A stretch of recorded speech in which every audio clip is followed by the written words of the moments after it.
Cashin' In starts right now. The folks bringing Europe broken economies and riots like this now urging our government to do this. Slap Americans with a national sales tax. Hi, everybody. I'm Cheryl Casoni, and welcome to Cashin' In. Our Cashin' In crew this week, Wayne Rogers, Jonathan Hoenig, Jonas Max Ferris, and Tracy Burns. And joining us via Skype from lovely Bermuda, Mr. John Layfield. And also here this week with us, radio talk show host Mark Levine. So welcome to everybody. These ideas coming from the IMF first, I mean, would we even do these ideas? I mean, some have been talked about, like the VAT tax, for instance. And also, what would this do to our economy right now, which is fragile? Cheryl, it's the last thing our economy needs. Look, the IMF has said this. Angela Merkel has said this. The EU has said this. China has said this. The entire world is lecturing us right now and making fun of us because we are the only people in the entire developed world that is not addressing our debt. Cameron has cut 25%, the UK Prime Minister, across the board. We, in turn, instead of saying we're going to cut debt, we are increasing spending the greatest amount in the history of this planet. And we're using FDR as a model. Remember, FDR took us straight headlong into a 1937 recession that only World War II got us out of. Somewhere we have to be responsible. It's not the tax side. It's right. These morons have got to quit spending, All period. Right. All right, Mark. I mean, look, most Americans will tell you, and the polls show it, that they're concerned about spending, and the IMF telling us enough with the spending.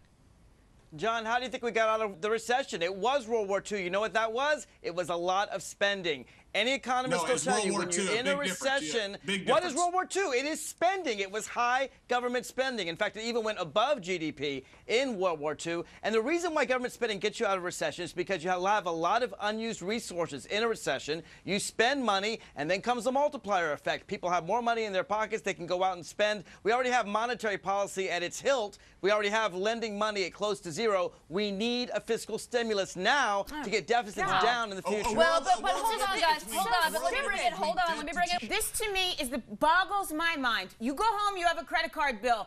And how do we fix it? We spend more. We put more money on the credit card bill because then miraculously some magician's going to take it away. That's how they think down there in D.C. Mark, how could you sit here and say $13 trillion in national debt, just not enough? Let's jack it right up to 14 and get us out of recession. That makes zero sense. Tracy, would you not be for a consumption tax if it was in place of the income tax? Absolutely. I'd be your ringleader on that, way. Wayne. Get rid of the regular income tax. Get rid of the code altogether. Consumption all the way. Mark, last Let's word. really punish the poor here. Look, Tracy, in the 1990s, what do? We had a great economy, and Bill Clinton, a Democrat, said we need to save money. We had a massive surplus. Then came George Bush. We had a decent economy, and he ran the biggest deficit we've ever seen in American history. You have to run a deficit in bad times so you can save money in good times. The Republicans ruined this economy in good times. That's what we suffer from now. One at a time, Mark. I'm really going to get your last word Wayne. this time, Mark. It's not true, Mark, Wayne. 40% of the people in the United States pay no tax. Is that fair?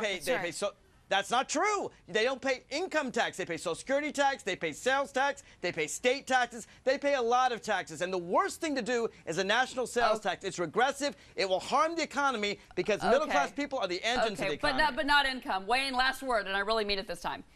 No, I'm saying that 40% of the people do not pay an income tax. So why not have a consumption tax? It will go across everybody. Pay a national sales tax. It's the best idea yet. All right, guys. Thanks to all of you coming up. A big labor boss getting bossy over Arizona's illegal immigration law. The Department of Justice fighting Arizona's immigration law in court. Not good enough for America's biggest labor group. The president of the AFL-CIO now insisting the Department of Homeland Security cut ties with Arizona's police force. Jonathan, you say this is a dangerous game of political blackmail. Yeah, well, Cheryl, you know, law enforcement is really the most important function of government. And the AFL-CIO, once again, in my opinion, kind of thinks justice turns into mob rule. I mean, they're so advocating so hard for the rights of undocumented citizens. And this is a group that, you know, almost at every occasion tramples all over the rights of, oh, I don't know, bank executives, oil executives. And to fight that political battle by withholding funding or cutting ties with law enforcement, to me, is perverse. And, you know, Wayne, I mean, this funding for this training is in place. It's part of federal law.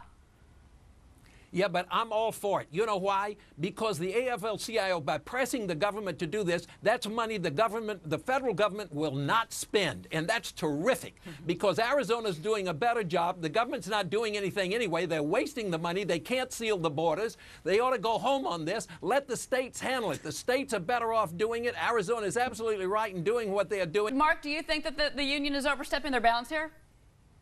Well, I don't think it's the right thing to do. Look, the problem with the law, with the Arizona law, is, of course, the Constitution of the United States. This is the problem. It's against the Constitution, which says you have to have a federal role and a federal role only for immigration. Arizona can't go it alone. So now the unions are telling the federal government to step away from Arizona. The problem with Arizona is they won't work with the feds. What they've got to do, Arizona, I disagree is with that. No, policy. Mark, I disagree with that. Jan Burrow is absolutely wanting to work with the feds. That's the problem. It's evolving into some intellectual debate over the Constitution, and it's irrelevant. And tell you, Obama's getting pushed around by these states. It's like teenagers who take an allowance, and then they don't want to come home at 10 o'clock at night because they want to stay out late because you're not cool. You know what? Obama should cut funding to these states, and this is how stuff gets done in government. Forget going to court like an intellectual trying to prove how we're right. You know, when they passed the 55 speed, when Nixon passed the 55 speed limit law, he did it by cutting funds off. I don't agree with the law, but that's how you get stuff done. When Reagan wanted the drinking age to be 21, which is unconstitutional, he made the states do it by cutting off funding.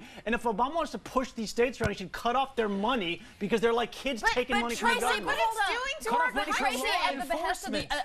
Tracy at the behest of a union boss. Well, Cheryl, look what it's doing to our country. What happened to one nation under God? Now we're going to be 50 little islands making up our own rules. This is much like Lord of the Flies. Someone's going to like come and kill each other at the end of the day. This is crazy. And look, it is separating a country that is supposed to be united. One law. Oh, okay. Mark, well, it was already a law. Under Homeland Security, this already is the law. There is a federal policy and there's an Arizona policy. The federal policy is to go after the most violent, the drug dealers, the terrorists, the people trafficking drugs. The Arizona policy is to find every maid and gardener and deport them from Arizona. They conflict. It is true because that's required under the Arizona law. It's true the federal government is doing a lousy job on this, but you know what? They're doing a lousy job keeping cocaine out of the country, but Texas doesn't get to send troops down to Colombia to fight the drug war. It is a federally... Let's pretend we are trying to do NAFTA right now, and you got one rogue state pissing off Mexico, and then they don't want to sign. They're screwing up our federal union and our deals. You can't let states run the show. That is federal stuff. It is government business. But hold on. Mark, I've got to get you to respond to that. Well, it's very simple. If you want comprehensive immigration reform, all you have to do is get the 23 Republicans who voted for it in 2006 to vote for it again in 2010 and not flip-flop just because they want to play politics with President Obama. And the one that's worse is John McCain, senator from Arizona. Why has he changed his view except for the change of the presidency? That's how we fix immigration, one federal standard. I think the senator's actually been pretty clear. Thanks to everybody. Coming up, folks, talk about not letting a crisis go to waste. Lawmakers now using the Gulf oil mess to bring back an environmental cleanup tax. But will it bring a bigger jobs mess if they succeed? First, it was talk of taxing oil companies to create a cleanup fund. Now the EPA is pushing a tax on any company making more than $2 million a year. That's its plan to revive a Superfund to pay for future environmental disasters. But Wayne, you're calling it a super disaster for job creators. Why? Well, because the Superfund before, which was not a bad idea, but in the implementation of the Superfund before, and the same problem you'd have again. When you're going to tax any business that's making over $2 million a year, that's insane. It's going to hurt the economy. It's going to hurt everything else. Yes, it may be ultimately good for the environment, but you're going to pay for it a lot more in the long run, particularly if you're going to let the federal government run it. It's outrageous. Well, Mark, I mean, that's a good point here. $2 million for a company is really nothing as far as income each year, and then they wouldn't be hiring if that was the case.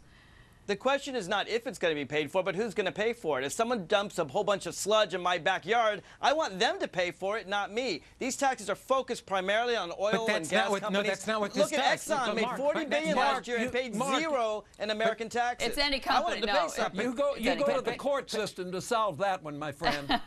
John, no, you can't because we can't find a lot of these people. 30% of Superfund sites are abandoned sites. The companies go out of business and then nobody pays for it except you and me. But Mark, The new tax doesn't punish polluters, Mark. That's the whole point. It punishes anyone who not only makes, as a business that makes over $2 million a year in revenue, but traffics in any of these chemicals, oil, gas. That's right. I mean, this law treats all of them as polluters, even though they didn't dump anything in your backyard. All right, John Layfield, let me get John Layfield, guys. Since the Superfund thing ran out, they're making ordinary taxpayers pay for it. Someone has to pay for the environmental damage. We got very lucky that a very wealthy company made this massive leak. What would have happened if it was a rinky-dink outfit that went bankrupt? Who would be paying for that right now? You have to have a plan as a government to pay for it, and funding it somehow. Yeah, it's not fair to tax a clean chemical company, but you got to have a plan to pay for environmental damage. Some of it's not in somebody's backyard. That's the problem. It's just sitting out there in the desert, and no one owns it, and you got to clean it. But still, Wayne's point is that this could be a job killer. I mean, Wayne, at the end of the day, companies get more taxes on them, and they don't hire.